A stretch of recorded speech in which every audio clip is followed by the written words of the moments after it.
What's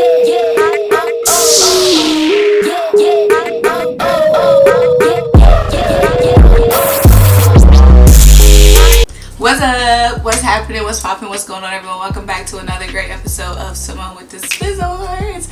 I'm Simone, bringing you guys the daily sports talk. So if you're new here or if you're old here and you haven't already subscribed to the channel yet, make sure you start what you're doing. Make sure you leave a comment. Make sure you subscribe. Make sure you keep rocking with me. Also, make sure you turn your notification bells on because the videos is coming like boom, boom, boom, boom, boom, and you don't want to miss a single video or a single live stream. Also, make sure you check out the links down below. The first link is to buy me a coffee to help fuel this channel. The second link is to shop the official Simone with the Sports classic tee or wavy tee like I got on today.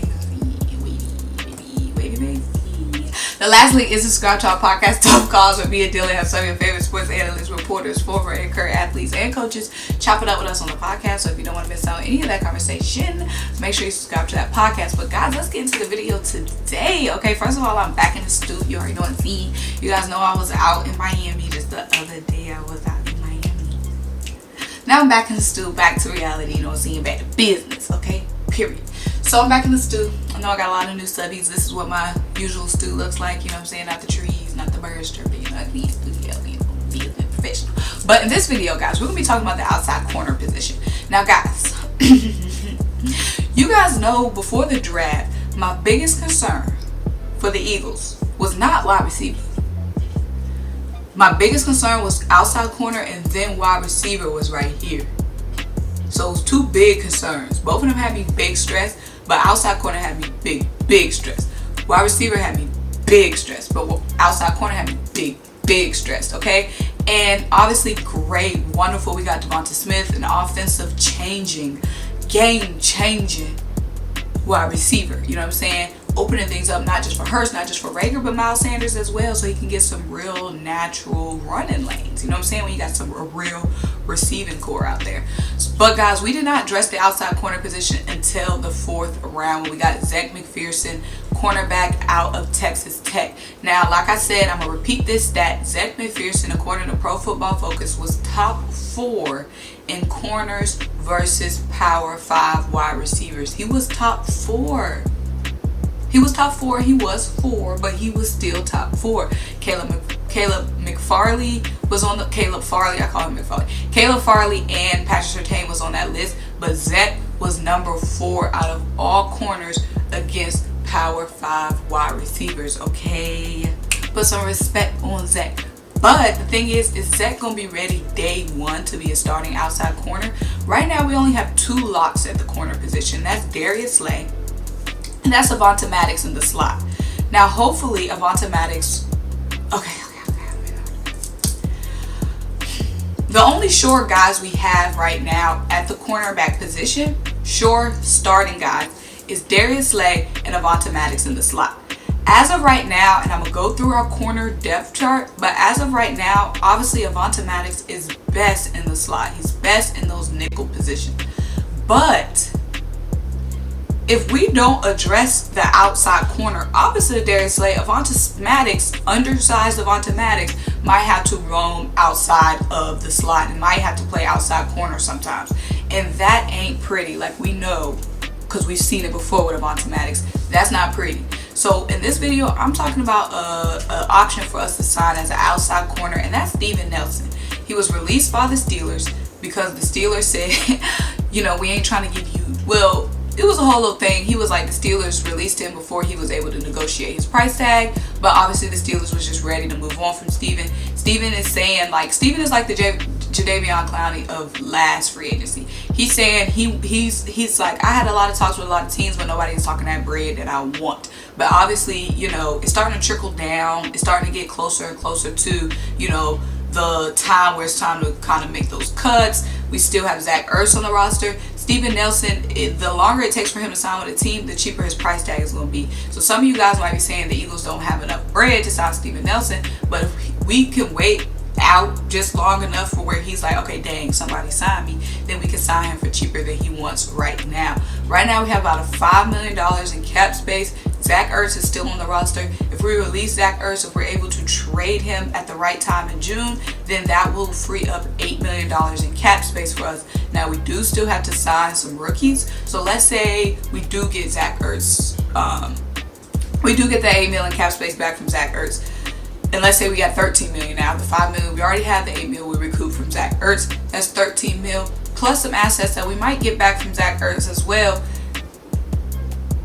Obviously, that's still not a lot of money to sign Steven Nelson, but hopefully he's willing to sign a 1-year deal and then maybe kind of see, okay, prove myself more, and maybe he'll get his big deal later. Now, Steven Nelson is still in his prime. He's 28 years old, and that's why I like Steven Nelson over some of these other options, i.e. Richard Sherman, that's 33 years old, because if Steven Nelson comes in and he does well, we like what we see in Steve, then we can have him for a more longer term versus Richard Sherman, you know, could come and just retire after the season, or heck, he could retire mid-season. You never know with these players these days.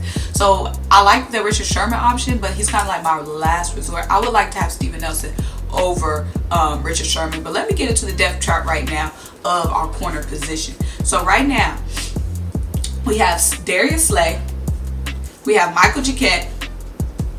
This is cornerback, obviously. Michael Jacquet, Jameson Houston, and Shaquille Taylor. Now, out of those guys, Jacquet only has 2 starts under his belt. Okay, so if we don't sign anybody, this is what I'm trying to tell y'all. Who are y'all picking to be cornerback to? Now, maybe Zech Mcphearson, obviously a 4th-round rookie, might step up. Who knows? He might step up and be ready day 1 at training camp. He might be, you know, like I said, put some respect on step. He might be ready day 1. But if he's not and we don't sign anyone, our corner position is looking scary.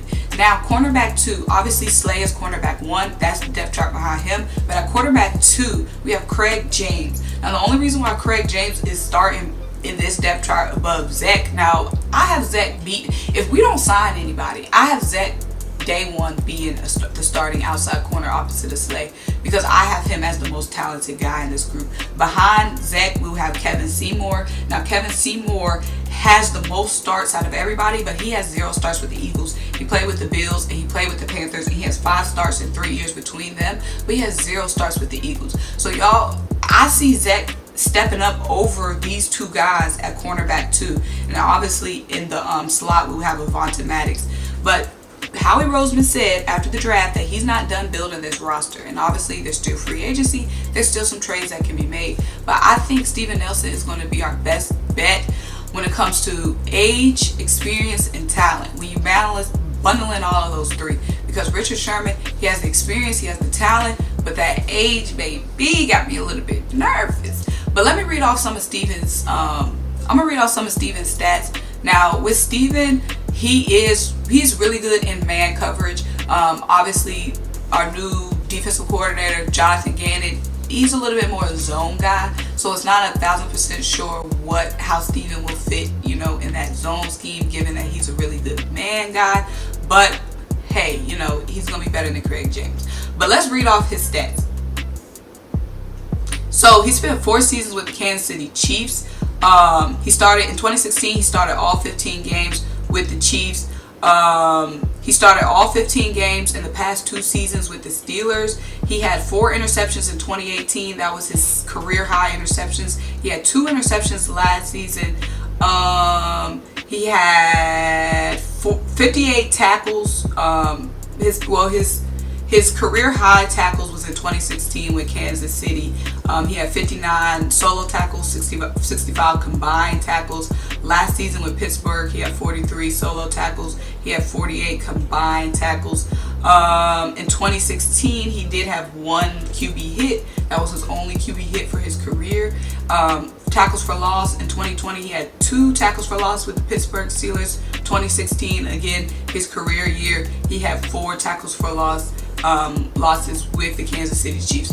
So guys, I'm thinking Steven Nelson is our best bet right now, free agent wise. Now, there's still options we could consider via trade. Like I said, how we say we're not done building this roster, and free agency ain't the only way you build a roster. Okay, we could make some trades. I know some of y'all be scared when y'all hear that buzzword trade. Some of y'all be like, trade? We'll never make a trade. Okay, so he said we're not done building the roster, and we still have Zach Ertz's leverage, and we still have some other guys. You know what I'm saying? We got hella first-round picks next year, and that's all leverage with trades. But let me know what you guys think about Steven Nelson. When it comes to free agency, Steven Nelson is my top guy, okay? Youngish, in his prime, experience, and talent. young talent and experience yet. Young experience and talent yet. Okay. So that's the YET. You know when you be looking at the stats and you be seeing, you know, the little abbreviations, YET. He checks the YET box. Let me know what you guys think. I know a lot of y'all saying Richard Sherman, but I'm like, hey, I mean, Richard Sherman, that's a whole separate topic, but I mean, he would be good developing the young talent behind him, but I'm like, dog, I want to see some big splashy plays. I don't know if Rich still got that in him. Dude about to be 34 years old. We'll see though. But make sure you like this video, make sure you leave a comment, subscribe. Make sure you keep rocking with me. Also make sure you turn notification bells because the videos coming like boom, boom, boom, boom, boom. You don't want to miss it. I'm a little bit nervous. I'm a lot bit nervous about the outside corner position. A lot of you guys are saying, relax, we're good. We'll let the D-line do what it does. When you're playing these offenses, like we're going to be playing with the Dallas Cowboys, with the freaking Atlanta Falcons we played this year, the freaking New York Giants, you're going to be a little bit nervous if you got a hole on the outside. But let me know what you guys think. Bye!